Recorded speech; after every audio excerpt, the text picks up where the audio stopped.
like nowhere else. Austin's story. Essentia Health Video Transcript. Description: a hockey player hits a puck. A woman stands outside the outdoor ice hockey rink. Speech: Christina Berglund. My name is Christina Berglund and I am Austin's mom. Description: two hockey players, players 9 and 39, glide across the ice wearing blue, yellow, and white outfits. Christina now sits on the indoor bleachers, wearing a hat that says Esko and has a circle pin with Austin's picture on it. Speech: Austin is 9 years old. This is his first year playing hockey. He loves all sports. Description: Player 9 dribbles the puck. Speech: and it's been a fun and exciting winter. Austin Berglund. Teammate: you need to go back to your net. Christina Berglund.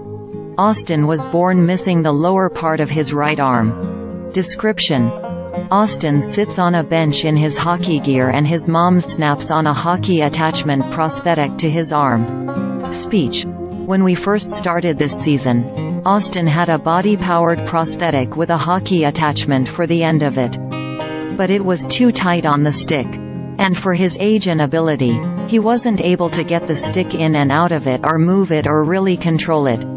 Description: Player 9 hits the puck while player 39 sits on the ice. Speech: so then we switched to just his regular attachment and it wasn't giving him any power or control with the stick. And because of that, he had started tucking the hockey stick underneath his arm. And we were worried that if he fell or went down, the stick was going to hit his armpit or could cause him an injury. Description: Player 9 hits the puck into the net. Speech: a few of the hockey dads were talking one night when they were doing icing at the rink. And one of the dads just happened to say, "Well, that's what I actually do for a living." And that's how we met Joe. Description: Text: Joseph Vanderbosch. Orthotics and Prosthetics Operations Manager. Joseph sits in a medical office. Speech: Joseph Vanderbosch. We noticed he needed more range of motion at his elbow, right, than what he had. So trying to change socket design a little bit, grabbing different areas. So the old socket he had is a self-suspending. So he'd get in there and then it'd hold on by being tight right above those condyles. But what that does, it significantly limits your range of motion at your elbow and also doesn't allow you to pronate and supinate, right?